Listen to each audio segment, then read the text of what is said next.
Welcome to Kavitha recipe Tamil. இன்றைக்கி பார்க்க போகிற ரெசிபி முட்டை கிரேவி எப்படி செய்யலாங்கிறத பார்க்கலாம் வாங்க. ஃபஸ்ட்டு இந்த ரெசிபி செய்கிறதுக்கு 5 முட்டை வேக வச்சு எடுத்து வச்சுக்கணும்.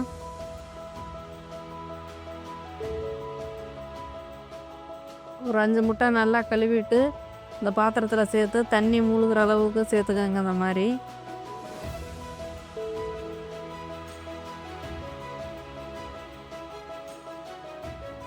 சேர்த்துட்டு இதுக்கு உப்பு, கல் உப்பு சேர்த்துருக்கேன்.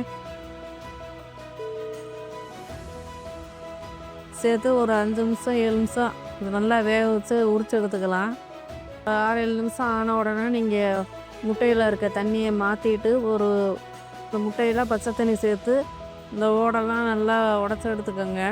எடுத்துட்டு இந்த முட்டையை நான் இந்த மாதிரி கோடு போட்டு வச்சுக்கிறேன். நல்லா அப்போ தான் இந்த கிரேவி உப்பு, மசாலா எல்லாமே சேர்ந்து நல்லா ஒரே மாதிரி சேர்ந்து நல்லாயிருக்கும். இந்த கத்தியை வச்சு இந்த மாதிரி கட் பண்ணி வச்சுக்கோங்க. இப்போ இந்த பாத்திரத்தில் முட்டை கிரேவி செய்கிறதுக்கு தேவையான எண்ணெய் சேர்த்து கடுகு சேர்த்துக்கோங்க. நான் அந்த கிரேவி செய்கிறதுக்கு பெரிய வெங்காயம் ஒரு 4-5 பெரிய வெங்காயம் பொடியாக கட் பண்ணி எடுத்து வச்சுருக்கேன். நல்லா பெரிய தக்காளி 2 தக்காளி நல்லா பொடியாக கட் பண்ணி எடுத்து வச்சுருக்கேன். பூண்டு 2 பல் பூண்டு, மிளகாய் வத்தல் 1, கொத்தமல்லி கருவேப்பிலை இருந்தால் சேர்த்துக்கோங்க. கருவேப்பிலை இல்லை, கொத்தமல்லி சேர்த்துருக்கேன். இதை வச்சு தான் நம்ம செய்ய போகிறோம். நீங்களும் இந்த மாதிரி அளவுகளோடு செய்யுங்க. இப்போ பாத்திரத்தில் எண்ணெய் சேர்த்து நல்லா கடுகு பொரிஞ்ச உடனே இந்த பூண்டு, மிளகாய் வத்தலை சேர்த்து நல்லா வதங்கி வர்றப்ப இந்த வெங்காயத்தை சேர்த்துக்கோங்க.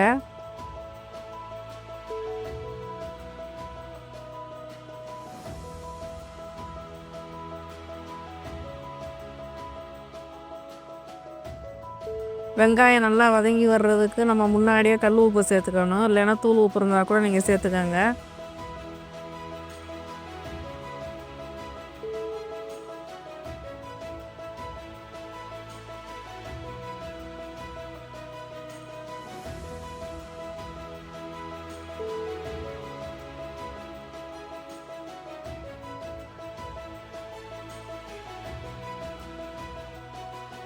நான் கல் உப்பு சேர்த்துருக்கேன். நல்லா வெங்காயம் கண்ணாடி பக்குவத்திற்கு நல்லா இந்த மாதிரி கண்ணாடி பக்குவத்துக்கு நல்லா வதங்கி வர்றப்ப தக்காளி சேர்த்துக்கலாம். அது வரையும் நல்லா ஸ்டவ்வை லோ ஃப்ளேமில் கூட்டி குறைச்சி வச்சு நீங்கள் இந்த மாதிரி வதக்கிக்கிட்டே இருக்கணும். நல்லா வதங்கி வர்றப்ப தக்காளி இதை சேர்த்துக்கலாம்.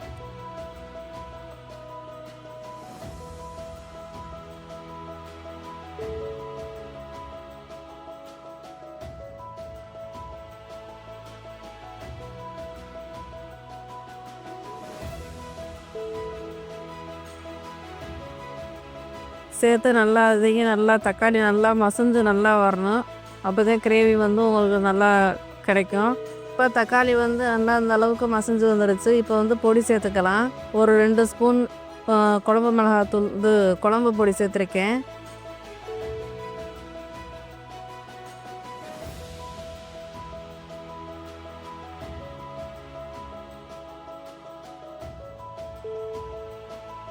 ஒரு தனி மிளகாத்தூள் காஷ்மீர் சில்லி தான் சேர்த்துருக்கேன். 1 ஸ்பூன் சேர்த்துருக்கேன்.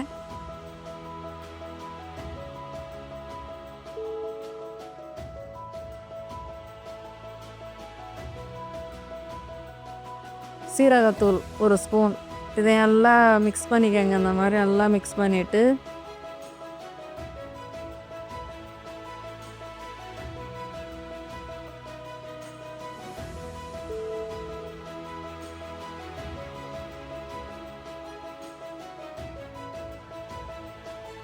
தேவைக்கு ஏற்ற மாதிரி தண்ணி சேர்த்துக்கலாம்.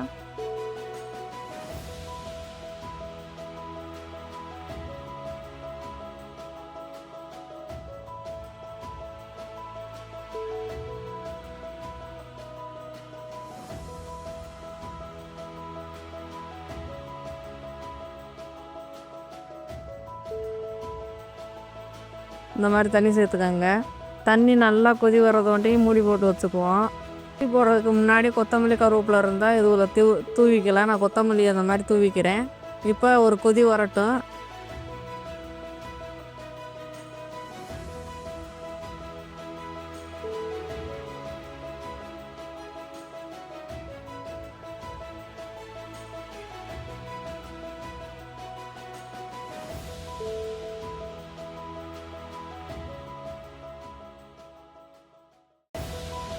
இப்போ கொதி வந்ததுக்கு முன்னாடி இந்த முட்டையெல்லாம் கட் பண்ணி வச்சுருக்க முட்டையெல்லாம் இது கூட சேர்த்துக்கலாம். சேர்த்து நல்லா இந்த மாதிரி நல்லா ஒரு 5-6 நிமிஷம் நல்லா இந்த மாதிரி கொதி வரட்டும். நீங்கள் ஸ்டவ்வை லோ ஃப்ளேமில் வச்சுருங்க. அப்போ தான் இந்த முட்டையில் எல்லா மசாலாவும் சேர்ந்து நல்லா ஒரு கிரேவியாக கிடைக்கும். அது வரையும் ஸ்டவ்வை கொஞ்சம் கூட்டி குறைச்சி வச்சு அடி பிடிக்காத அளவுக்கு செக் பண்ணிக்கோங்க. இப்போ ஒரு அருமையான முட்டை கிரேவி ரெடி ஆயிடுச்சு. நீங்களும் இந்த மாதிரி உங்கள் குழந்தைங்களுக்கு லஞ்சு பாக்ஸுக்கு இந்த மாதிரி ஒரு 10 நிமிஷத்தில் செஞ்சு கொடுத்துடலாம். இட்லி, தோசை, சப்பாத்தி, சாப்பாடு எல்லாத்துக்குமே ஒரு நல்ல ஒரு ரெசிபி தான். நீங்கள் இந்த மாதிரி செஞ்சு கொடுங்க. வீட்டில் ஒரு அவசரமாக இருந்துச்சுன்னா நீங்கள் வீட்டில் வெங்காயம் தக்காளி இருந்தால் கூட கரண்டு போயிடுது, இல்லை கரண்டு போனதுனால தண்ணி பிரச்சனை, இந்த மாதிரி வர்ற டயத்தில் இந்த மாதிரி டக்குன்னு வீட்டில் இருக்க பொருளை வச்சு ஒரு முட்டை கிரேவியோ இல்லை முட்டை தொக்கோ இல்லை தக்காளி தொக்கோ முட்டை குழம்புனா கூட பரவாயில்ல, நீங்கள் இந்த மாதிரி செஞ்சு கொடுத்து அனுப்பிடலாம். இந்த வீடியோ பிடிச்சிருந்தா லைக் பண்ணி ஷேர் பண்ணுங்கள், சப்ஸ்கிரைப் பண்ணுங்கள் மறக்காமல்.